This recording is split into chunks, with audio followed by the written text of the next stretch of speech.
मसीह यीशु के बाबरकत फ़तमंद और जलाली नाम में आप सबों की सलामती हो।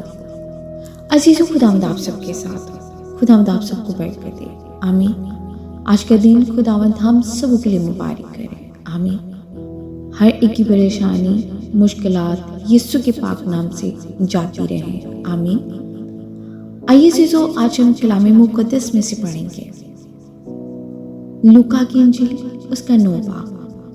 सबसे बड़ा कौन है?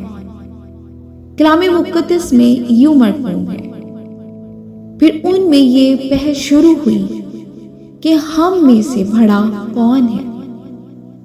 लेकिन यीशु ने उनके दिलों का ख्याल मालूम करके एक बच्चा को लिया और अपने पास खड़ा करके उनसे कहा, जो कोई इस बच्चा को मेरे नाम पर कबूल करता है वो मुझे कबूल करता है, और जो मुझे कबूल करता है वो मेरे भेजने वाले को कबूल करता है।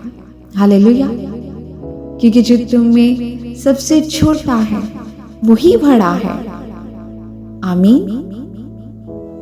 खुदा के जिंदा पाक कलाम के पढ़े और सुने जाने में उसकी बरकत हो।